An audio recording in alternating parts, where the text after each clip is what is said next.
होती हैं तो हमारे जीवन को ही प्रदर्शित करती हैं। तो क्यों ना हम कहानी शुरू करने से पहले उन्हीं महापुरुषों से एक परिचय प्राप्त कर लिए।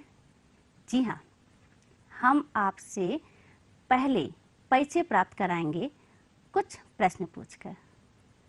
प्रश्न से आपको पता चल जाएगा कि वो दो महापुरुष कौन हैं जिनकी कहानी लेकर हम आपके सामने आए हैं। हमारा पहला प्रश्न है, ध्यान से सुनिएगा बच्चों, क्योंकि इन्हीं प्रश्नों में उन दो महापुरुषों के नाम छुपे हुए हैं और जो पाठ से संबंधित हैं।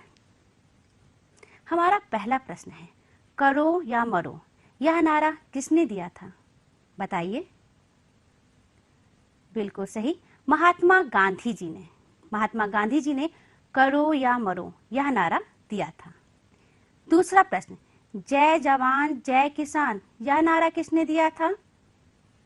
आपके सामने प्रदर्शित हो रहा है ना, माननीय लाल बहादुर शास्त्री जी ने। बच्चों एक और प्रश्न, महात्मा गांधी जी और शास्त्री जी का जन्मदिन हम कब मनाते हैं? 2 अक्टूबर को। बिल्कुल सही। तो आपने उनको पहचान लिया होगा जिनसे हम आपका परिचय कराना चाहते थे। तो बच्चों आपने देखा ना कि हमने किन दो महापुरुषों के नाम लिए हैं, महात्मा गांधी जी और माननीय लाल बहादुर शास्त्री जी। अब हम आपको एक चित्र दिखाते हैं, इस चित्र को देखिए, फिर हम आगे की बात करते हैं। आपने चित्र देखा ना बच्चों, चित्र में क्या देखा आपने कि महात्मा गांधी जी की तस्वीर है और लाल बहादुर शास्त्री जी की तस्वीर है। ठीक इसी तरह ही हम अपने विद्यालय में भी महात्मा गांधी जी की तस्वीर और लाल बहादुर शास्त्री जी की तस्वीर पर फूल मालाओं को अर्पण करके उनका जन्मदिन मनाते हैं। और जन्मदिन कैसे मनाते हैं हम लोग? कभी कभी निबंध प्रतियोगिता रखकर, कभी लेखन प्रतियोगिता, चित्रकला प्रतियोगिता या फिर गीत समूह ज्ञान का आयोजन करके। याद आ गया आपको? जैसा कि बच्चों आपने चित्र में देखा कि 2 अक्टूबर को महात्मा गांधी जी, श्री मोहनदास करमचंद गांधी जी और हमारे देश के पूर्व प्रधानमंत्री श्री लाल बहादुर शास्त्री जी का जन्मदिन मनाया जाता है। आपको पता है बच्चों, हमारे बापूजी और शास्त्री जी ने देश के लिए बहुत कार्य किए हैं और उनके द्वारा किए गए कार्य व कर्म हमें एक नई सीख देते हैं। हमारे देश में जितने भी महापुरुष हैं उनके कार्यों को हम एक प्रेरणा स्रोत मानते हैं, क्योंकि इनके जीवन का एक एक प्रसंग हमें आगे जीने की राह सिखाता है। तो बच्चों आज हम आपके लिए एक ऐसा ही प्रसंग लेकर आए हैं जो है हमारे बापू महात्मा गांधी जी से संबंधित है। तो आज हम आपको पाठ 13 सीख का वाचन कराएंगे और कहानी भी सुनाएंगे। चलिए सब मिलकर कहानी सुनते हैं और कहानी की क्या सीख है उसको समझते हैं। लेकिन पाठ वाचन करने से पहले हम आपको पाठ में आए हुए कुछ कठिन शब्दों से परिचय कराना चाहते हैं कि जिससे जब हम पाठ का वाचन करें तो आप कहानी को बहुत ही अच्छे से समझ पाएं। उन कठिन शब्दों का अर्थ आपको ज्ञात रहे, आप उससे परिचय प्राप्त कर चुके हैं, तो आप अच्छे से भलीभांति से कहानी के सार को और जैसे हम पढ़ाते हैं आप उसे ध्यानपूर्वक सुनिए और कठिन शब्दों से भी परिचय प्राप्त कीजिए। पाठ 13 सीख। वैभव स्कूल से घर आया तो माँ ने पूछा, स्कूल में आज क्या क्या हुआ वैभव? वैभव बोला, माँ आज 2 अक्टूबर है ना, हमारे स्कूल में गांधी जी और शास्त्री जी का जन्मदिन मनाया गया। सबने उनके चित्र पर फूल चढ़ाए। दीदी जी ने कंप्यूटर पर बहुत अच्छी फिल्म भी दिखाई। तुम्हें उसकी कहानी सुनाओ माँ? सुनाओ बेटा, माँ ने कहा। वैभव कहानी सुनाने लगा। एक बार कस्तूरबा बहुत बीमार हो गई। दवा से आराम नहीं हो पा रहा था। गांधी जी ने किसी पुस्तक में पढ़ा था कि बीमारी में कुछ समय तक नमक ना खाने से लाभ होता है। गांधी जी ने कस्तूरबा से कहा, तुम कुछ दिन भोजन में नमक लेना बंद कर दो।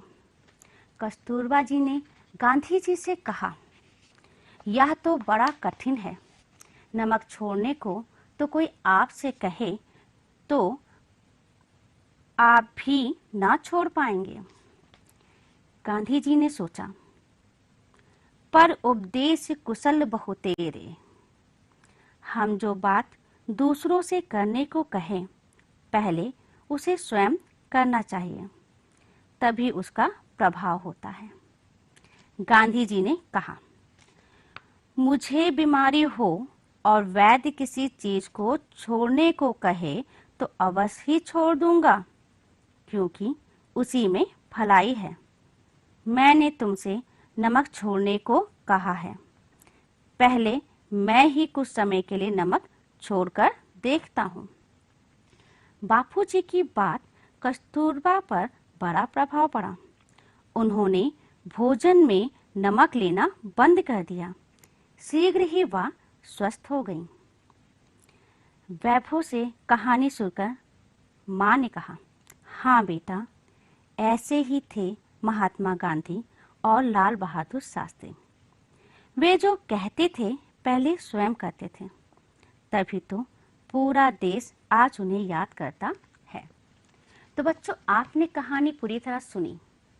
कहानी का सारांश ये है कि जिस तरह हम लोग अपने विद्यालय में 2 अक्टूबर गांधी जयंती और लाल बहादुर शास्त्री जयंती मनाते हैं, उसी तरह वैभव ने भी अपने विद्यालय में 2 अक्टूबर की जयंती मनाई। और वहाँ पे उनकी दीदी ने उन्हें कंप्यूटर पे एक फिल्म को हिंदी में कहते हैं चलचित्र, फिल्म दिखाई। और वो फिल्म किसकी थी? महात्मा गांधी जी की। जब बच्चे कोई फिल्म देखते हैं तो वो उनके दिमाग में छप जाता है। वैभव जैसे ही घर लौटा, उससे माँ ने पूछा कि बेटा, आज स्कूल में क्या क्या हुआ? तो वैभव ने स्कूल की सारी क्रियाकलाप माँ को बताया और कहा कि माँ, जो आज दीदी ने हमें कहानी सुनाई है या दिखाई है, क्या मैं उसको आपको सुनाऊं? तो माँ ने कहा, हाँ बेटा, सुनाइए। तो वैभव ने कहानी सुनाना शुरू किया। वैभव ने बताया कि एक बार कस्तूरबा महात्मा गांधी जी की पत्नी, वो बहुत बीमार हो गई थी। दवाई लेने पर भी उन्हें कोई आराम नहीं मिल रहा था। तो कहीं किसी पुस्तक में गांधी जी ने पढ़ा था कि अगर बीमारी में कुछ समय के लिए अगर हम नमक खाना बंद कर दे तो बीमारी जल्दी ठीक हो जाती है और दवाई असर भी करता है। तो यही सोचकर गांधी जी ने अपनी पत्नी कस्तूरबा जी से कहा कि तुम कुछ दिनों के लिए भोजन में नमक लेना बंद कर दो। लेकिन किसी को कोई बात कहते हैं तो तुरंत नहीं मानता है ना। तो वैसे ही कस्तूरबा जी ने भी गांधी जी से कहा, यह तो बहुत कठिन है, कोई आपसे नमक छोड़ने को कहे तो क्या आप नमक छोड़ पाएंगे? यह सोचकर गांधी जी को लगा कि बात तो बिल्कुल सही है कि पर उपदेश कुशल बहु देरे, दूसरों को कुछ कहने से पहले वह कार्य स्वयं करना चाहिए, तभी उसका प्रभाव बहुत जल्द पड़ेगा। फिर यही सोचकर उन्होंने कस्तूरबा जी से कहा, ऐसा है, अगर मैं बीमार होता और वैद्य का अर्थ क्या बताया था? चिकित्सक। अगर चिकित्सक हमसे कहते कि आप ही नमक छोड़ दीजिए या कोई भी वस्तु छोड़ने को कहते, तो हम तुरंत उसे छोड़ देते, क्योंकि मुझे स्वस्थ होना है। लेकिन अगर तुम्हें ऐसा लग रहा है कि मैं नमक नहीं छोड़ पाऊंगा, तो मैंने तुमसे नमक छोड़ने को कहा है, तो उससे पहले मैं कुछ समय के लिए नमक छोड़ देता हूँ। यह सुनकर कस्तूरबा जी बड़ी अचंभित हुई। उनको लगा कि बीमार मैं हूँ और नमक गांधी जी छोड़ रहे हैं। तो ये बात उनको बहुत प्रभावित किया। इन बातों ने उन्होंने भी भोजन में नमक लेना बंद कर दिया। इसका ये असर हुआ कि वह शीघ्र ही स्वस्थ हो गई।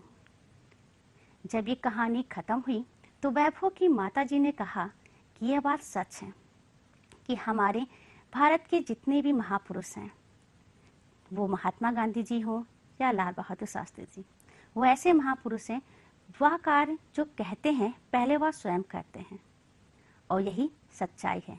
तभी आज दुनिया में इनको अभी तक याद किया जाता है। बच्चों, ये है कहानी का सारांश। तो आपने सीख क्या प्राप्त की कि दूसरों से कोई कार्य करवाने से पहले स्वयं वो कार्य करना चाहिए।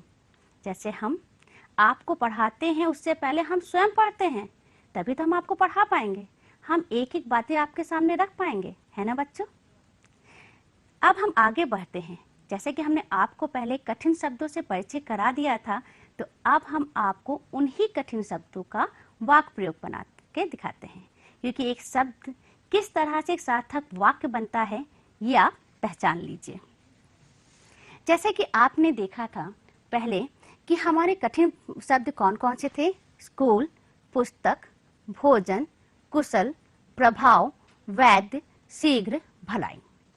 अब इन्हीं कठिन शब्दों के हम आपको वाक्य प्रयोग बताते हैं। हो सके तो बच्चों आप अपनी कॉपी और पेंसिल तैयार रखिए और इसे लिखने का भी प्रयास कीजिए। देखिए बहुत अच्छे हैं। अगर हम ज़्यादा से ज़्यादा शब्दों को लिखते हैं तो उससे हमारे शब्द भंडार में वृद्धि होती है। समझ में आ गया। चलिए बच्चों, पहले हम शब्द का वाक्य प्रयोग आपको बताते हैं। स्कूल, मुझे स्कूल जाना अच्छा लगता है। अच्छा लगता है ना स्कूल जाना आपको भी। दूसरा शब्द है पुस्तक। कलरव मेरी हिंदी की पुस्तक का नाम है कि नहीं है? है ना, बिल्कुल सही।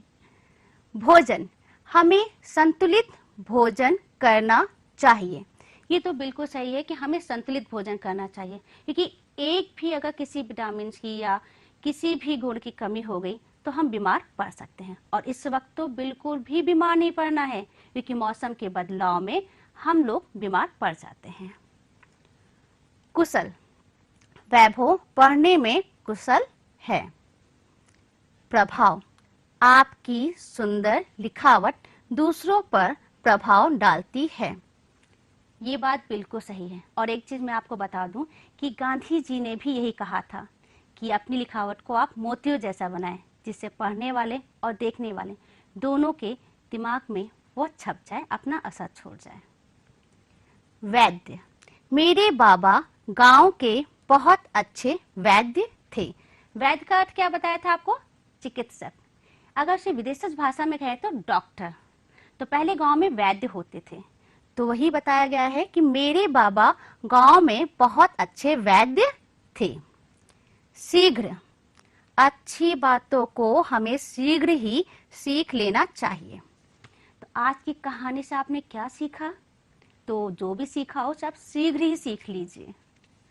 भलाई, हमें हमेशा दूसरों की भलाई सोचनी चाहिए। ये सबसे उत्तम विचार है कि अपनी भी भलाई सोचिए और दूसरों की भी भलाई सोचें।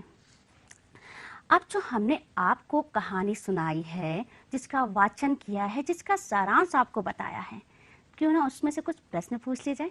हम भी तो जाने कि हमारे बच्चे कितना जाने हैं, कितना जानते हैं कहानी के विषय में। ठीक है, तो आराम से आप सुनिए और उसका उत्तर भी दीजिएगा। पहला प्रश्न आपके सामने, वैभव अपनी माता जी को किस महापुरुष की कहानी सुना रहा था? महात्मा गांधी जी की। बिल्कुल सही। दूसरा प्रश्न, कौन बीमार हो गया था? महात्मा गांधी जी की पत्नी श्रीमती कस्तूरबा गांधी जी। जैसे हमने आपको सारांश में बताया था, कस्तूरबा जी किसकी पत्नी थी? महात्मा गांधी जी की। प्रश्न तीसरा, गांधी जी ने कस्तूरबा जी से क्या छोड़ने को कहा? उत्तर क्या है? नमक छोड़ने को कहा था ना उन्होंने। सर्वप्रथम भोजन में नमक लेना किसने बंद कर दिया था? कस्तूरबा जी ने? नहीं, स्वयं महात्मा गांधी जी ने। मैं जानती हूँ आप हमारे एक एक सवालों के जवाब, प्रश्नों के जवाब बहुत अच्छे से दे रहे हैं, और ये हमें जान के बहुत अच्छा लग रहा है, क्योंकि इससे ये पता चलता है कि आपने कहानी को बहुत ध्यान से सुना, समझा, उसे आत्मसात किया, उसे आपने पहचाना। अब हम आपके सामने लेकर आते हैं कि हमने इस पाठ से, कहानी से क्या सीखा। जैसा कि हमने आपसे पहले भी कहा था कि हमारे भारत देश के महापुरुषों या किसी भी देश के महापुरुषों, उनके जीवन से जुड़े प्रेरक प्रसंग हमें सदा एक नई सीख देते हैं। जैसा कि हमने सीखा कि सदैव दूसरों की भलाई सोचनी चाहिए, जैसे कि महात्मा गांधी जी ने किया था। अपनी पत्नी की भलाई के लिए उन्होंने नमक छोड़ा और अपने प्रिय सदस्य के सुख और दुख में साथ देना चाहिए। ये बहुत इंपॉर्टेंट है बेटा, क्योंकि परिवार हमारे लिए बहुत महत्वपूर्ण है। परिवार के सदस्य हमारे लिए एक एक स्तंभ के बराबर हैं और उसी से ही घर बनता है। जिस प्रकार हमारे बापूजी ने अपनी पत्नी कस्तूरबा गांधी जी को स्वस्थ करने के लिए उनका साथ दिया, कुछ समय के लिए नमक छोड़कर दिया था ना उन्होंने, क्योंकि उनके भी परिवार कस्तूरबा गांधी जी थी और कोई भी नहीं चाहता कि हमारे प्रिय सदस्य को कभी भी कोई भी बीमारी हो या अस्वस्थ रहे। उसको स्वस्थ रखने के लिए वो एड़ी चोटी लगा देता है। तो हम लोग को भी यही सीख अपनानी है कि हमें जो है अपने प्रिय सदस्य के लिए एड़ी चोटी कर देनी है। अगर वो बीमार पड़ता है या उसे कोई दुख है तो उसके दुख में हम दुखी हो, उसके सुख में हम सुखी हो। यही पहला कदम होता है परिवार का। क्योंकि महात्मा गांधी जी ने नमक क्यों छोड़ा था? क्योंकि वो जो कहते हैं पहले स्वयं करते हैं, और यही विचार हमारे लाल बहादुर शास्त्री जी का है। बच्चों, जब आप आगे की कक्षा में आप पहुंचेंगे तो वहां पे आपको लाल बहादुर शास्त्री जी, चंद्रशेखर आजाद, सुभाष चंद्र बोस, ऐसे अनेक महापुरुषों के बारे में आपको जानकारी प्राप्त होगी और तब आप जानेंगे हमारे महापुरुषों ने अपने जीवन में कितने कर्म किए, कितने नए नए कार्य किए हैं, वो भी हमारे जीवन को एक प्रेरणादायी बनाने के लिए। अब बच्चों, हमारा आता है भाषा कौशल। आज हम भाषा कौशल में आपको संज्ञा की परिभाषा से परिचय कराएंगे। संज्ञा की परिभाषा क्या है? किसी व्यक्ति, वस्तु, जानवर या स्थान के नाम को संज्ञा कहते हैं। आप लोगों को पता होगा, क्योंकि किसी व्यक्ति, वस्तु या जानवर या स्थान के नाम को संज्ञा कहते हैं। एक बार पुनः स्मरण कर लीजिए। व्यक्ति जैसे राधा, मोहन, अब्दुल आदि। प्राणी या जानवर, कबूतर, गाय, बकरी आदि। वस्तु जिसे हम निर्जीव कहते हैं, जिसमें जान नहीं होता है। कलम, लड्डू, गिलास आदि। क्या कलम में कोई जान होती है? नहीं। लड्डू में बिल्कुल नहीं, वो अपने आप चल सकता है? नहीं चल सकता है। तो निर्जीव ही वस्तु होते हैं कमल, लड्डू, गिलास आदि। स्थान जहाँ पे हम रहते हैं, हम कहाँ रहते हैं? लखनऊ में, या कोई कानपुर में रहता है, कोई दिल्ली में रहता है, तो ये स्थानों के नाम भी संज्ञा ही कहलाते हैं। बच्चों, इसको बहुत ही ध्यानपूर्वक आप पढ़े समझे, हो सके तो अपनी अभ्यास पुस्तिका में लिख भी लें, क्योंकि इसके आगे आपको इसी ही संज्ञा से संबंधित एक प्रश्न पूछा जाएगा, जिसका उत्तर आपको स्वयं करना है। अब हम बढ़ते हैं आगे, आपको वचनों के बारे में समझाते हैं कि हमारे हिंदी भाषा में वचन कितने प्रकार के होते हैं। बच्चों, वचन दो प्रकार के होते हैं, एक वचन और बहुवचन। एक वचन क्या होता है? एक वचन वह शब्द जिससे एक वस्तु का बोध होता है। कितने वस्तु का? एक वस्तु का बोध होता है, उसे एक वचन कहते हैं। और बहुवचन वह शब्द जिससे एक से अधिक अनेक, एक वचन में एक और एक से अधिक अनेक वस्तुओं का बोध होता है, उसे बहुवचन कहते हैं। जैसे हमारे हाथ में ही है, ये क्या है? उंगली। एक है तो उंगली, पांचों अगर आ गई तो उंगलियां, है कि नहीं? यही बहुवचन है। एक उंगली, पांच है तो उंगलियां।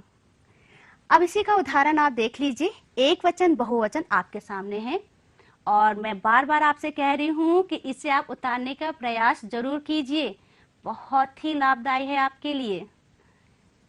एक वचन है कहानी, बहुवचन कहानियां।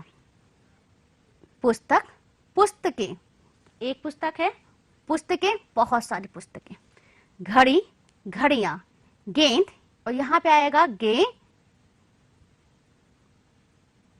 गेंदे। दा में भी एक बिंदी लगेगी, दा में एक ही मात्रा और अनुस्वार की बिंदी लगेगी, गेंदे। माफ कीजिएगा बच्चों, ये मैं भूल गई थी लगाने की, इसके लिए मुझे क्षमा कर दीजिएगा आप। बीमारी, बीमारियां। सड़क, सड़कें, तोता, तोते। अब आपको समझ में आ ही गया होगा एक वचन और बहुवचन क्या है।